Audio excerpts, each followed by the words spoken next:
We appreciate that. And we always have opportunities for sponsors at our individual lunch meetings and at our fall conference. And so if anybody has a company or knows of a company who want to sponsor so we can continue to provide great speakers and great food, please let me know. And now I will introduce David McPhee, and he's going to be talking about Facebook for Business. All right.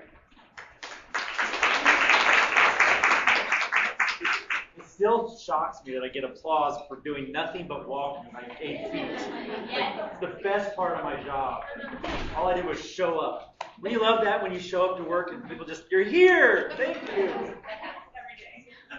Or right before you walk in, somebody says, without further ado, Sheila is here, or whatever it is. Before we jump into it, I want to see who here is the biggest Facebook junkie. Does anybody confess to that? Anybody willing to raise? Okay. I don't have an Android, so I don't know how it works, but if you have an iPhone, play along with me, all right? Open it up and go to Settings. We're going to find out. For real. When you're in Settings, scroll down to Battery. Wait, are we going on Facebook? Nope. Oh, sorry. It has to be iPhone. Sorry, I don't know how it works on Android. My bad. We're not in the Facebook app. We're just in Settings. Okay. Go down to Battery. And then down below Battery Percentage, it says Battery Usage. And then there's a little clock. Click that little clock. And it should tell you approximately how many minutes you've spent on Facebook in the past 24 hours. Does it calculate your desktop, mobile? It doesn't. It's only this, right? It's only this.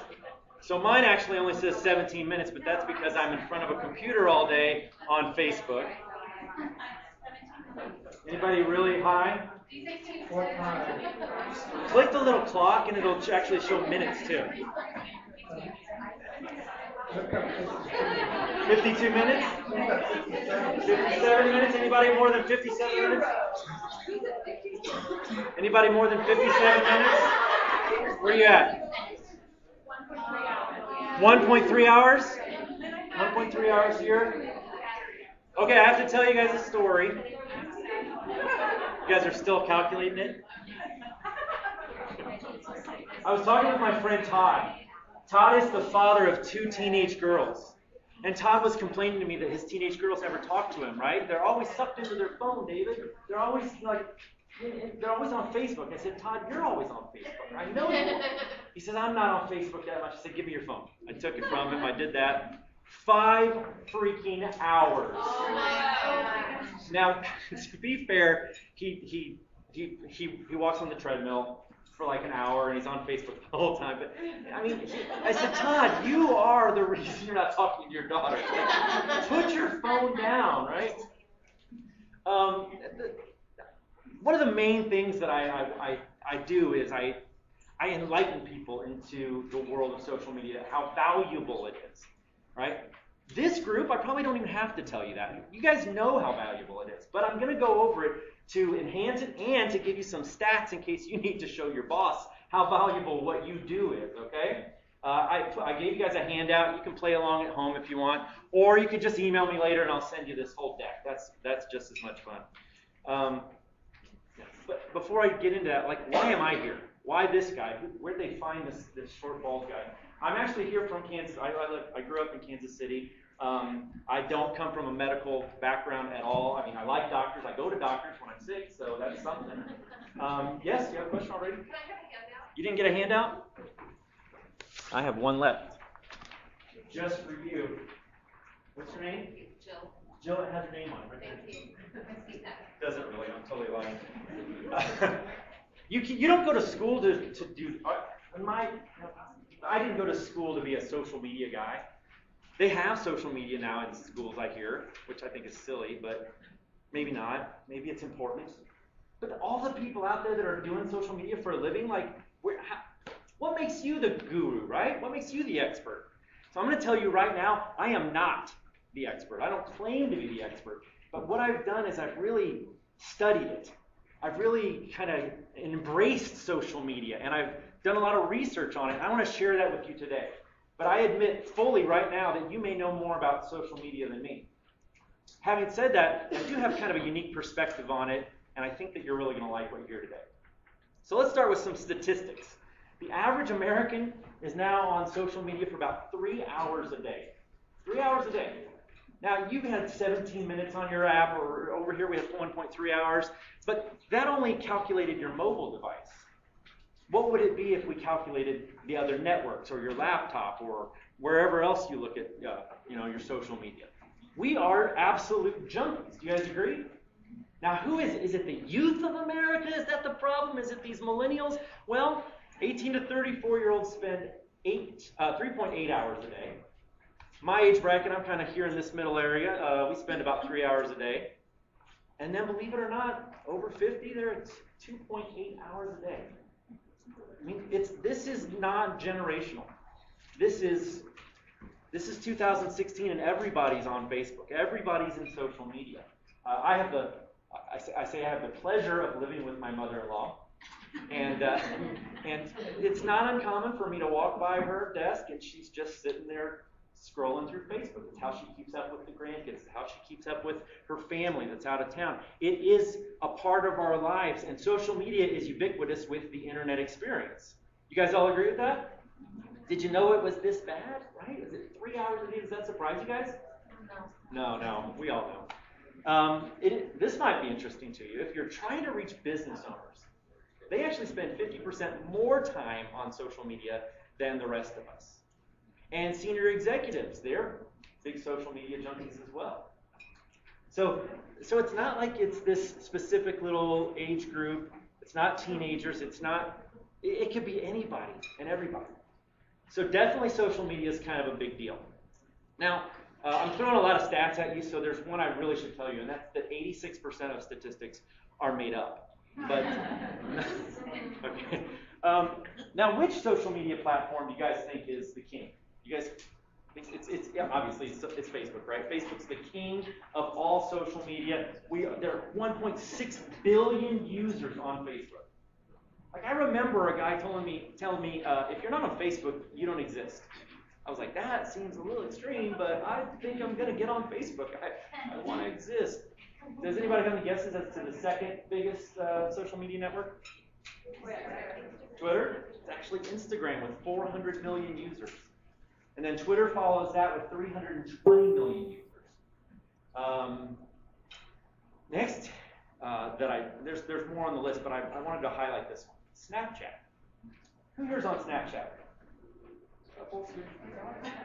Okay. Now, my next question is, who here likes Snapchat? I like the filters. So some of us are on it because we have to be. Right? I was really reluctant to get on Snapchat. And Snapchat came with kind of a bad reputation, right? Like, hey, I know why you're on Snapchat. Does your wife know you're on Snapchat? but it's really taken on a life of its own. And I knew I needed to take Snapchat seriously. The day I went to a movie, it's funny, I was like, 100 of us pile into this theater to stare at this big screen for 2 hours. And what do we do in the 10 minutes before that comes on? We all look in our little screens, right? But every one of us, nobody's talking to each other. And I'm in one of the higher seats. I look down into the crowd and like everybody was Snapchatting. I couldn't believe it. And to be fair, it was a premiere. It was I think it was the Avengers movie. Like, I'm totally into superheroes in case you haven't figured that out. I love superheroes, and everybody was like, I'm here with Captain America, and it's like they're doing the whole thing. People want to share their stories. They want to tell those stories, and they're telling them through Snapchat and Twitter and Instagram and Facebook. Anybody here still on MySpace? I actually did find a stat that said that 6% of baby boomers were still on MySpace, and I was like, they don't know that they're still on MySpace. That is a terrible stat. But Snapchat is growing. It is aggressively growing. It is the up-and-coming social media platform. So I'm going to talk a lot about Facebook today, and most everything I talk about is Facebook this, Facebook that. That's the title of this presentation, Facebook Engage. But I also want you to think, a lot of the things I'm going to share with you today are going to translate to the other platforms as well. Okay? Now, some more stats. Americans check their social media 17 times a day. That doesn't surprise you one bit, does it?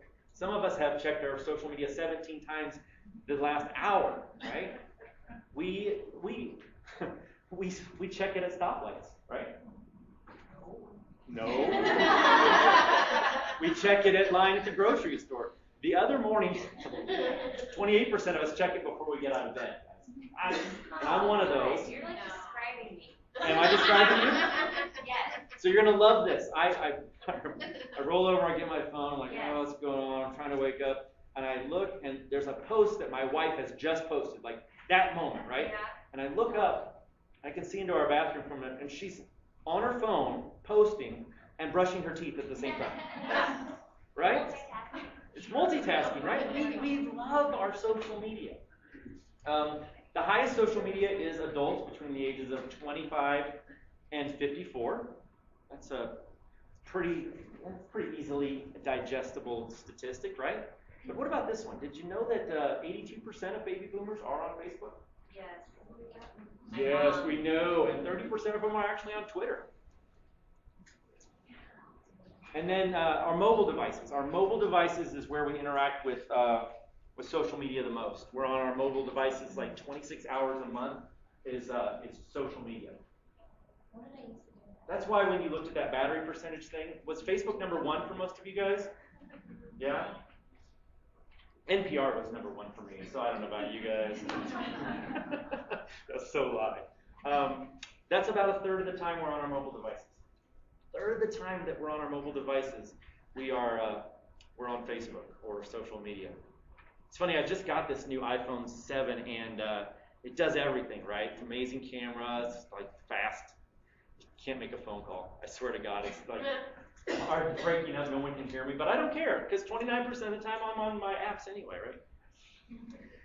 So, what I've kind of described is this world of sad junkies. I'm sorry, I'm in there too, right? You know you're a sad junkie. But what do we do about it? That's the real question. What do we do about it? How do we work the angle? How do we bring that information like this exists? What do we do about it? Well, the key to true success on social media is this word right here. It's engagement. It's in the title, engagement. I'm going to say that word quite a bit, and I hope it's the biggest takeaway. I want you to remember that when you're on social media, it's time to stop talking. Stop talking about yourself, and instead, start listening. That will be the key to your success as a business on social media. And I like to tell the story about Dave the insurance guy. And we've all met Dave the insurance guy. He's not a real guy, but we've all been to one of those networking events where you're standing there, you're having a cup of coffee with your friend Jeff, you're talking about the World Series or whatever, and then Dave the insurance guy comes up, and he wants to join your conversation. He says, hey, I'm Dave. I just opened an American Family agency just down the street. It's brand new. I'm super excited. Here's my card, and I am giving out free consultations. If you want anybody to look at your current home life or auto insurance, I'm the guy. It's really nice to meet you. What's your name? Oh, Dave. Love you. All right, I gotta run. Like, we've all met him, right? Was he here today? Don't say if he was, right? But what the heck is wrong with him? All he's doing is talking about himself. He thinks that the reason that he comes to a social event is to get business. But that isn't the reason you go to a social event.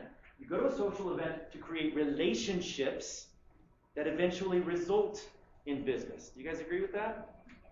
And Dave doesn't understand that. And what's unfortunate is that almost like most businesses treat social media the way Dave treated that social event. So I'm going to give you my 4 rules of engagement. They exist in the real world and they exist online. Let's look at them in the real world first. The first rule is get to know others before talking about yourself. Now this is classic Dale Carnegie stuff, right? I didn't write this. But wouldn't Dave have done a much better job if he had come up and introduced himself and asked me about my business? Hey, what are you guys talking about? Oh, the World Series. Can't believe the Cubs finally pulled it off. And ask us about us, what we care about. And you can do that online. I'll tell you here in a second how to do that. Number 2 is participate in the conversation. Don't dominate it. Don't take it over. Don't change the topic. Participate in what is happening in that, in what we're talking about, right? Number 3 is attend regularly. Like Dave is the kind of guy who will go home and he won't get any appointments out of that meeting. And he'll think, well, that was just a stupid waste of time, and he won't come back. Much to our pleasure, right? We don't need Dave back. But you've got to keep going to social events. You've got to go again and again and again to create those relationships so that 5 months from now, when somebody really needs your services, they think of you. Oh, I'm that wonderful, nice exterminator at the business event, right? I love that guy, and I got ants. I know him. He'll take care of me, right? And then the last thing is to be interesting. Now, I can't maybe help some of you with that, but when you are trying to socialize, obviously, having something interesting to say or interesting to share is of value. Now, let's translate those 4 rules of engagement to the internet. Let's look at them on Facebook, for example. Number 1 is like other pages before posting. Most people don't even think of this. They're like, I built my business page, I need fans, I need followers, I need likes. But they don't think, like, hey, I need to go and like all the other hospitals in town. I need to go and like the clinics. I need to go and, I need to like their pages too. I need to create these relationships. You should like 5 or 10 other businesses in Kansas City every day until you've got hundreds of businesses that you're following. Right? Anybody like the restaurant? Have your business like the restaurant, the business's restaurant, right? And then maybe say something about the cool event that we had here today and tag them in it. And then all of a sudden it starts to snowball. That leads to number 2, which is interact with those other pages as your page. We all have this little pleasure center in our brains, and different things light it up, right? For me, it's barbecue. But for you, it might be when you get that little red notification on your phone, like somebody liked my picture. Am I describing you? Is that you again? I got 86 likes, right? It's just, you get this like warm, fuzzy feeling, right? Oh, and then somebody commented, that's even better. And, oh my God, somebody shared my stuff. It's going to go viral this time. I know it is, right? And what happens when you do that as a business for another business? There are human beings on the other end of those businesses that have those pleasure centers, so that when they see that your business, let's say I'm Pete's Exterminator, right? And there's a Fred's Roofing. Everybody's a name business with me. It's Fred's Roofing, and I've liked his page. And Fred wrote something about preparing your roof for winter. That is the worst example ever. Nobody prepares their roof for winter. I'm winging it here, guys. and I'm the exterminator, so I go and I like that. I comment on it. I share it, whatever that is. When he goes to check his Facebook, he's going to see that. He's going to be like, who's this exterminator? And maybe he'll follow my page. Maybe he'll like my stuff. And we reciprocate that back and forth. And then one day he's fixing a roof, and there's bugs. Who's he going to think of? He's going to think of me. The last thing here is, or the third thing is post regularly. Just like Dave can't just show up at that one meeting and expect results, you can't just post once in a while and expect results either. This is an environment people are checking, 17 times a day? People are spending 3 hours a day on there, and you're posting once a week? Even once a day sometimes that's probably fine. We have other things to do. But at the end of the day, you've got to post on a regular basis. You've got to keep your brand in that newsfeed. And then the fourth thing was be interesting, so I'm going to say post interesting content. Post information that is valuable to your audience. Give them something to look forward to. Give them a reason to hit that little like button, or heck, maybe hit the love button. We need them to enjoy the content that you put out there. So put interesting content out there. So the big takeaway here is, when you are playing in the social environment on the internet, just remember the BI environment.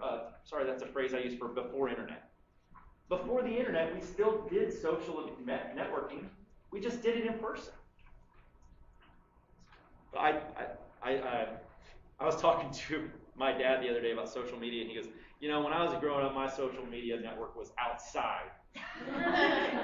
Fair enough, Dad. Fair enough. I'm an Atari kid. I grew up on computers anyway. All right, now I'm going to change gears a little bit and talk to you about a little bit about the technology.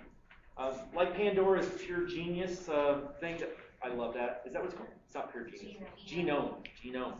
So you can't quote it and get it wrong. That's just rude. It is genius, right? Oh, it is genius. Facebook has this thing called the EDGERANK algorithm. Anybody ever heard of that? All right. Good. All right. So I'm going to explain to you guys what this is. Now, there are a lot of working parts in the EDGERANK algorithm. And I'm only going to talk about the basics of it. But what it is an algorithm that Facebook has created to try and show you the most interesting content for you. It's like choosing your own radio station and trying to get the music right. Because the fact is we follow so many people now, and we follow a lot of pages that for Facebook to show us everything, we wouldn't. That's called Twitter, by the way. You can't keep up with any of it. So Facebook says, well, what would be the most interesting to David when he opens up his Facebook page? And it starts with this thing called the affinity score. And the affinity score measures your relationships based on interactions. And here's what I mean by that. My friend Todd, I mentioned him earlier, right? The Facebook junkie. Like, he's my neighbor. He's my best buddy. We go to all the superhero movies together. And when we're not hanging out together, he's liking my stuff on Facebook. Like, I mean, he doesn't just like it, he likes it. And I can put like 8 pictures of Halloween. He'll like every single one of them. And it's like, stalker, Todd, right? But here's the thing. I like his stuff too. Like we kind of have a bromance now that and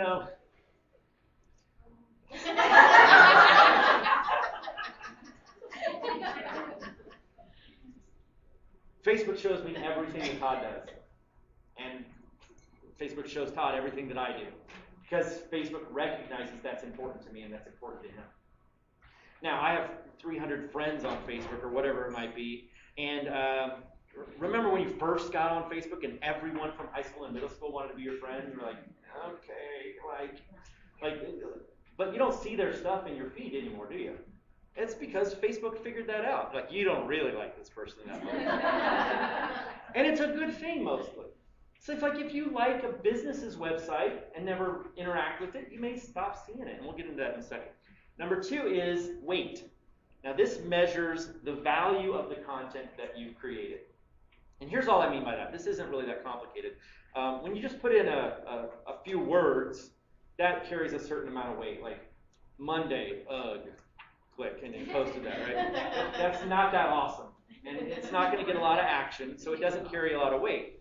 But if you were to take a picture of Garfield going, Monday, ugh, and give me my lasagna, then that's a little bit better, right? Did I seriously just use a Garfield reference? Like 1980 called, they want their cartoon back. But if you add a video to your page, you know, let's say if we're going to go 80s, let's do a Bengals Manic Monday video, right? And now that's going to carry even more weight. You may have noticed right now you're seeing a lot of Facebook Live videos. That's because that carries the most weight right now, and it's because Facebook is trying to promote that feature.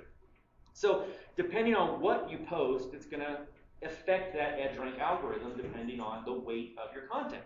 And then the third thing is just the age of the content, the decay factor.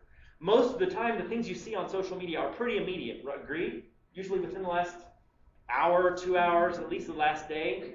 But occasionally you'll see something that's like a couple of days old in your newsfeed. Why am I still seeing that? And then it's because it got so much action, right? Like your friend fell in skateboarding and it was a really funny video, right? And everybody liked it or whatever. It's still showing up on your Facebook because it just keeps getting that life behind it. So it's the blending of these 3 things, your affinity score, your relationship, the weight of the content, and the decay, how old it is, which means obviously you have to keep having fresh content. So in order for your followers or your fans to see your organic content, if you're following at home, this has to happen. They have to interact with your posts. They need to like your stuff. They need to comment on it. They need to share it. And that doesn't always happen, does it? In fact, you've probably seen businesses desperately saying, hey, please go like our stuff so that you'll get to see more of it. Okay, make your stuff better. That's what's going on with the algorithm. And I hate to tell you guys this, but between February 2012 and March 2014, your organic reach of your content decreased from 16% to about 6.5%. Do the math. That means that if you have 100,000 fans, basically 10,000 fans, basically 650 of them will maybe get to see your content. How depressed are you right now? It's like all the time and energy you build into that Facebook page, all the effort you put forth creating that wonderful content and sharing it. And if you have a whole lot more likes, it gets even worse. If you have 500,000 likes, only 2% of your people are going to see your content. That's called giving you the pain. And I'll give you the Band-Aid here in a little bit. So what we have to do, one of the things that we can do to increase that algorithm, to get better results, is to have awesome content. Awesome content is the beginning of it. Obviously, engaging is huge, but you've got to have awesome content so that they will like it and comment on it and share it. I got a buddy just today, and I thought, man, Steve, this is really good timing because I'm going to talk about this. He wears ties every Friday. It's Tie Day Friday, and he runs a little theater in Columbia, Missouri. So today he had one with jelly beans on. And he said, anybody who can guess the number of jelly beans on this tie gets 2 free tickets to the show tonight. What do you think happened? It totally blew up. I mean, everybody's commenting, 454. Wait, does the Windsor not count? How about the ones behind your neck? On the back, are there jelly beans? Some guy goes, there's no jelly beans on it, just pictures of jelly beans. Like,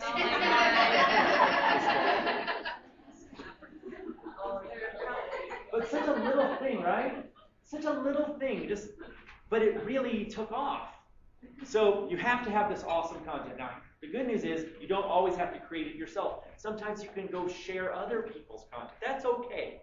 That's allowed. That will still get comments and likes and shares. That's a good start. And while you're sharing other people's stuff, what are you doing? You're notifying them that you're paying attention. You're giving them a little red notification. You're making them happy, and you're getting that engagement going. So sharing other people's stuff is a good start. But what you really need to do is create and post original content. Your own stuff, something that is only you. What is your unique selling proposition? What is it that makes your business special? Find that, leverage it, put it out there on social media, and your fans will follow you. They'll find you and they will enjoy you. So, become a thought leader in the space, right? Do something that's a little different than the other guy. And it starts with blogging. Blogging is a big part of this.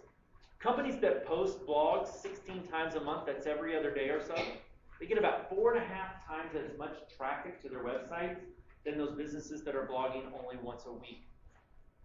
And I commend the business that is blogging once a week. That's still a lot more than some folks are doing. But you got to do it. I mean, it's part of running a website. Google's algorithm is based on freshness of content. Facebook's algorithm is based on quality of content. So you kind of can't have this amazing, awesome presence on the internet without also having a blog or some kind of original content. And by the way, this is kind of fun. I found this. Once companies reach their 401st blog post, then they normally see a big spike in their traffic. And that spike is about double what they're used to when they have the 300 to 400 posts. Anybody nearing that?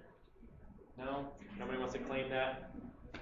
I wanted somebody to verify that. Oh my gosh, David, I just posted my 402nd post. It was awesome.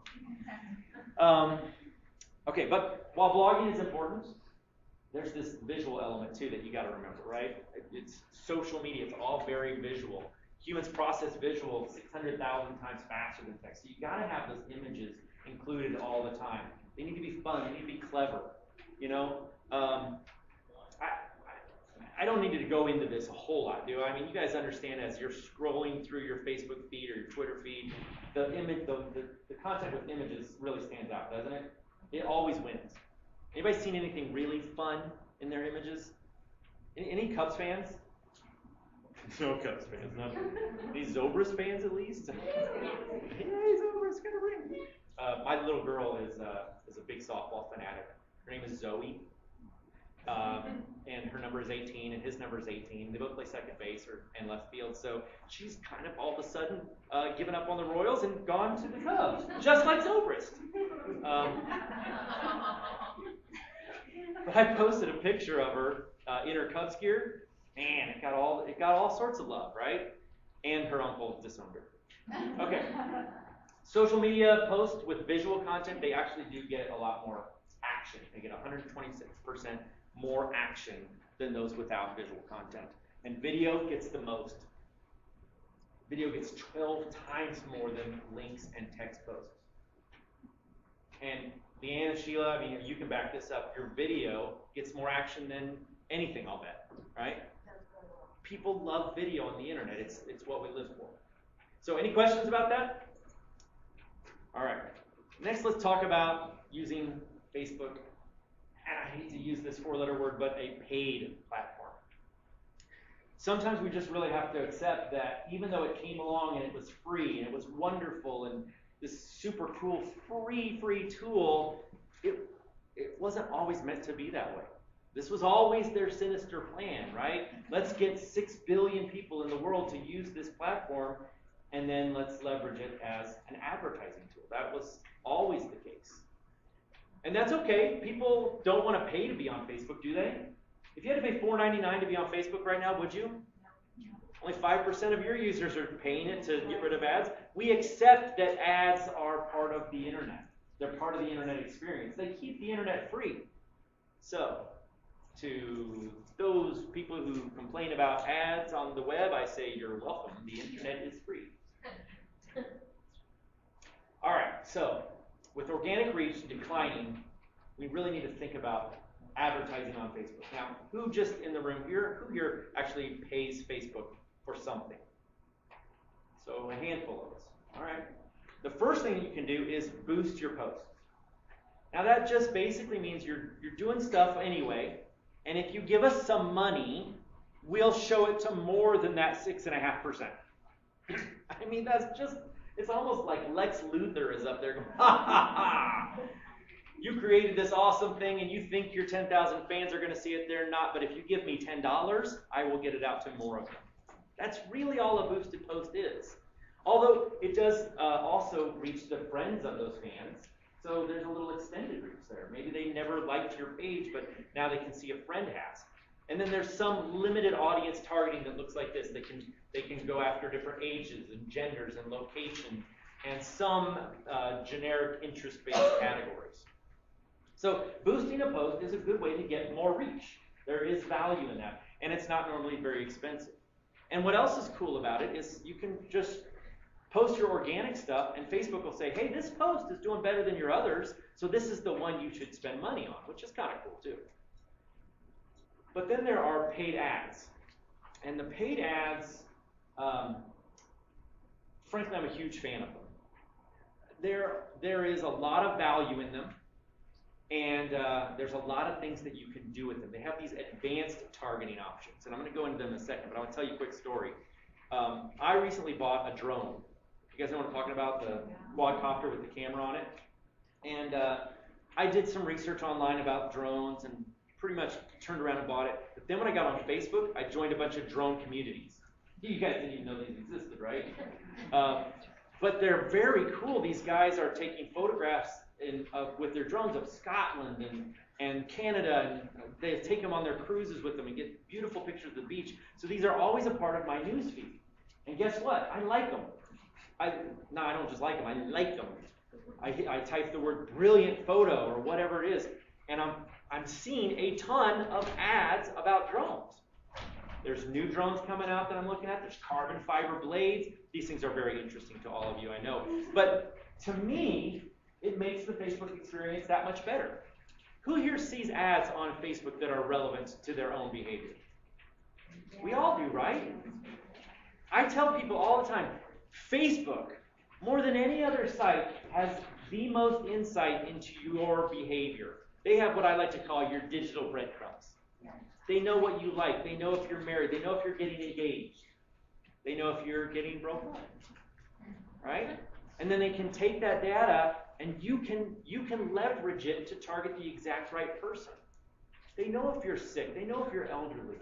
They know these things, and they give us these amazing advanced targeting options that we can use to target people based on who they are, how old they are, where they are, and what their online behavior and interests are. And you know what that means? Less wasted impressions. Less waste of your advertising dollars. And so as far as paid advertising goes, this is a pretty good way to do it. You can control if you want your ad to appear in the news feed or over on the right rail. By the way, which do you think works better? News feed. Absolutely. We can't get by that, right? We can't ignore that. So you can actually do that with a paid ad as well. And then another kind of cool thing is that you can put conversion pixels and UTM Google Analytics codes in the ads, which allows you to have some measurability as to the number of folks that saw the ad and then took an action on your website. Oh my God, imagine that. A world where you can actually check and see if your advertising worked. Imagine that. It's pretty cool. So that is Facebook paid advertising. Now, this is one of my favorite images. Get it? Facebook. That's terrible. You guys don't like that kind of comedy, huh? Well, let me run this one by you. How much does a hipster weigh? An Instagram. Oh my God. Oh God, I'm going to stop this. All right, based on the things that I've told you so far, you are doing Facebook wrong if you're constantly talking about your own business. Stop doing that. It's okay to talk about your business, but not constantly. Talk about things that are going on in the community. Talk about other businesses. Talk about topics that are interesting to your followers. You're doing it wrong if you're constantly promoting those special offers and your discounts. You guys follow anybody like that? Right? Like the coffee house or whatever. It's like always with the special offers. Like, give me something valuable. Give me a reason to follow your page. This is okay to do once in a while, but stop getting on the megaphone at the networking event and talking about yourself. You're doing it wrong if you're posting less than every day. That's an opinion. That's probably right. You're doing it wrong if you fail to respond quickly. If you fail to respond quickly to engaged fans. Now, what do I mean by that? Your engaged fans, we call them super fans, are the ones that comment on your stuff. Yes. Right? What do you do when that happens? Do you comment back? Do you at least like their comment? You got to at least do that. You got to give them some reciprocal love, right? This person has taken the time to share or comment or like your stuff. Give them some love back and do it quickly. Or if they're asking for help with something, or God forbid, they have a problem and you ignore that notification for a few days, that's like not answering your phone. And some folks don't quite get that. They're like, if they really needed me, they would call me on the phone. No, they won't. No, they won't. My wife and I go round and round. Every time we want to order a pizza, I'm like, just call them. I need to use the app. It's much better. You guys too? Yes, sometimes it's okay to use the app. The app's great. But like, honey, you're driving. Well, it's not. They give you discounts to use the apps. Oh, that's good too. Good point. All right. I told you I didn't know everything. Now let's talk about measuring the results. There are a lot of things that you can track in Facebook. Things like the click-through rate. Click-through rate is when someone sees your ad, they click it, and they go through to your landing page or your website. You can also track your cost per impression, which that irritates me. Shouldn't that be CPI? Cost per impression? What is that? Yeah. Like I have a little ADD, and that, or no? OCD. I actually have CDO. It's OCD in the right order. And then cost per click and impressions and reach. These are things that are everybody knows these are the things you can track, right? I'm going to encourage you to look beyond that. I want you to force your fans or your followers to take an action. Measuring an action is a much better way to know if your advertising is working. And what do I mean by an action? Well, maybe you sell something on your website, or maybe you have a form you want people to complete.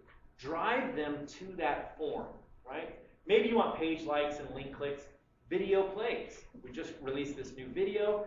Count the video plays. Is that what's happening? Drive users to that. Here's my favorite, event RSVP.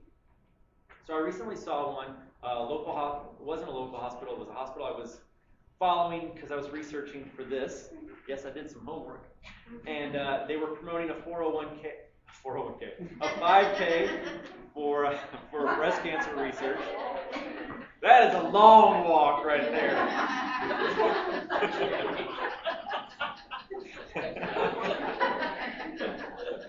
I couldn't have planned that one.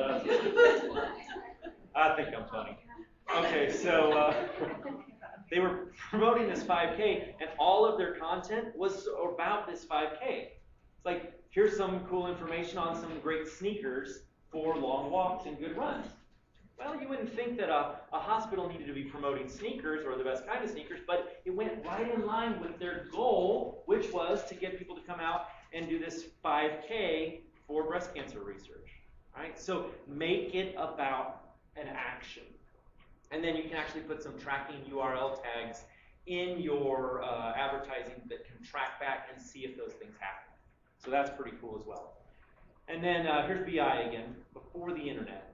I really want to get you guys to take this concept of tracking digital media, especially in social media, and I want you to think back to a time before the internet came along and tell me how you tracked your advertising. Like if you ran a newspaper ad or a TV ad or really any kind of traditional media, was there a guaranteed way to know that it worked? There really wasn't, was there? Unless there's a call to action. Unless there's a call to action. But even then, you're still getting your brand out there, and if they don't follow that call to action right then and there, there's a chance they may use you someday down the line, right? I tell people all the time that you still have to use a little bit of the F word when you advertise, and that's faith. Okay? I'm advertising on social media because I know that's where people are spending 3 hours a day. I'm advertising my brand because I know that putting my brand and my business and my services in front of that audience will eventually result in a sale. It could be a sale 6 months from now that is not tied to any ad that you ran at all. I'll give you guys an example. I follow Morgan Miller Plumbing on Facebook. Anybody else here follow Morgan Miller Plumbing? Okay. If you don't, you actually should. They won Battle of the Brands 2 years ago, and everything they do on Facebook is gold. These guys told me they make $100,000 a year on Facebook advertising alone. Okay? So I follow Morgan Miller Plumbing, and they post some fun, stupid stuff all the time. Halloween stuff, Christmas stuff. Here's some really cool sinks from around the world. It's weird. But when I had a plumbing problem in my home, what do you think I did? I mean, I didn't even have to think about it. I didn't have to Google plumbers. And by the way, if you Google plumbers in Olathe, Morgan Miller is not even in the top 5. I did it just to see. But I thought of Morgan Miller because he's always in my feed. He's in my head. Now, he has no way of tying that back to, like, how does he know his efforts on Facebook resulted in my sale? He doesn't. So I just want you to keep that in mind. Just on occasion, there are going to be times when you're going to get sales from your efforts that are not trackable at all. For those of you who do this for a boss, you probably love that story, right? Okay. Now, I told you guys I did some homework. I wanted to make this hospital medically specific. I'm going to tell you right now that I just found this research. It all came from an article on hospitals and health networks. There's a link to it on that sheet that I gave you guys if you want to learn more about it. But I thought there were some pretty valuable bullets that I wanted to share with you. And the first one is that they think that whoever's running your social media, you should create a direct response matrix so that whatever happens on your social media, there are rules that you can follow so that you will always be in compliance with your hospital's or your clinic's rules. Okay? So, for example, someone requests help with a headache in their upper spine. I have a headache, and what do I do about it? What's the number one thing you do? You give them advice, right? That's the last thing you do. You don't give them advice. But what could you do? You could direct them to an article on your website that is about that topic. That's number one. Hey, we've just released an article in July on that very topic. Please read through it and see if that helps you with your headaches. And if not, please reach out to Dr. McGinnis at 555 stud. I don't know. Right? So you have this matrix in place so that you know how to react to any requests that come through on your Facebook, and you make sure it's HIPAA compliant and all that good stuff. And like I said, I didn't write that, but these smart people did. Another thing they said was to address complaints promptly and respectfully. And you will have people complain on your website, right? Oh my gosh, the wait time. It's supposed to be an ER. Why was I there for 9 hours? Well, you broke a fingernail, and there were people bleeding in front of you. But you can't answer like that, right? You can't get defensive. Now, I have a little asterisk here because the real reason that you want to address complaints properly and respectfully, believe it or not, is not for the person who wrote the complaint. They're just being ornery. If they really wanted a solution, they would have called you, right? I experienced food poisoning last week, and I could have gone to their website or their Facebook and destroyed them. But I just picked up the phone and I called them. I said, I've been sick for days. And she was like, oh, boy, I'm so sorry. Please come in. I'll refund your lunch. And I didn't. These people that complain on Facebook, they are trolls. You are not responding for the sake of the troll. There's nothing you can say that will make them happy.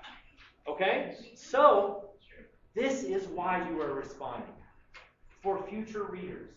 It will always be out there on your page for all time for other people to find.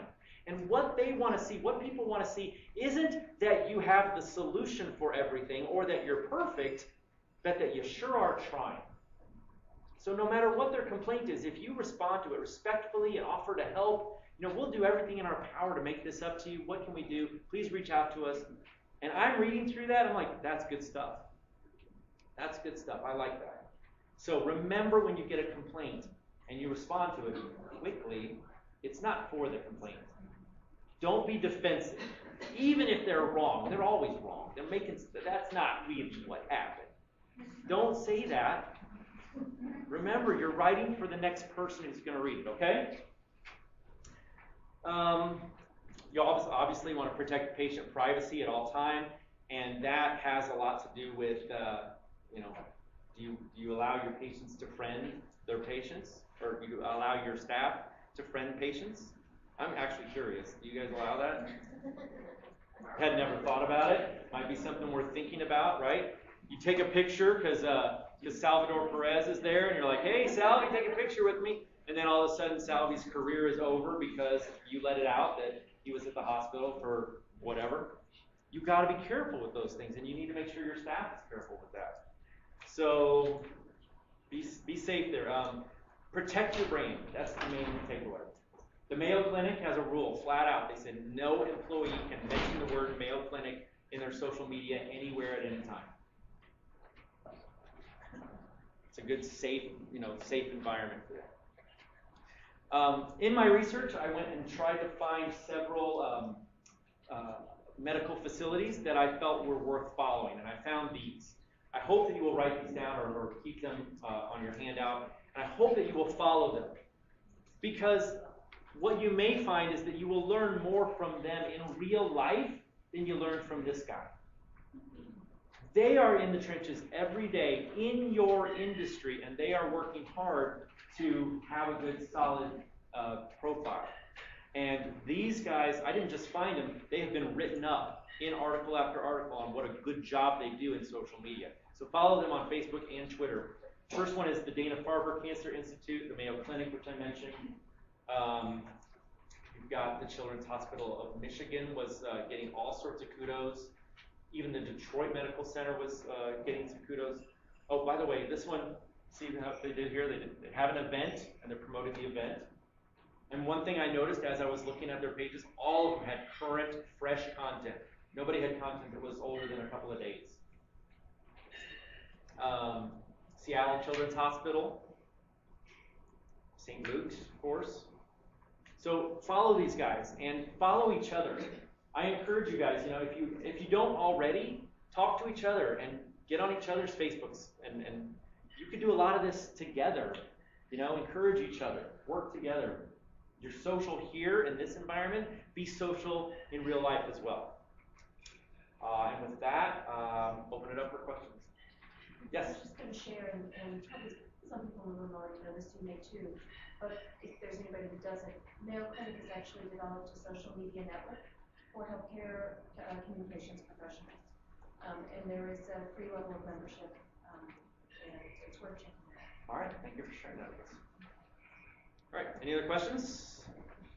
Anybody else? I do too. Yes. Can you talk to, there was a Forbes article a few months ago about Facebook and advertising and Fortune 500 companies pulling out, showing that it wasn't successful. Yeah, I did read that. Okay. And it frustrated the crud out of me. And I think my take on it is this. Number one is I don't believe that the Fortune 500 companies have the grassroots abilities to advertise locally in a way that is effective. Like they are trying to use the things they've always done in all the other channels. And what do you think that is? Here I am, this is me. You think they took the time to go in and like local community pages and comment and share and engage? I truly believe that they just treated Facebook like they did every other platform, and they didn't leverage it for what it truly can do. So that's my personal opinion on that. My second thing on that is that I don't believe that they really, I don't believe they know how to measure the success of something like that either. They want to see clicks, they want to see dollars directly associated with their advertising, and sometimes that just doesn't exist. It's about the brand message. Morgan Miller, I mean, here I am following for 6 months and then I use him. They wouldn't even wait that long probably to see if it took. So that's just my personal opinions on that. But I'm right. Yes? Is there a thought on if you do post more than once a day, if one post stuff on another post something? Oh, I see what you're saying. Like, are you going to push down the other post because you put a new one up? I'm not going to claim to know the answer to that one. I'm sorry. I could make something up if you want. No, Sorry. Okay. Anybody else? All right. Well, with that, I just want to give you guys my contact information. I encourage you, please follow me on my Facebook and Twitter, and hopefully I'll talk to you guys online. Thank you.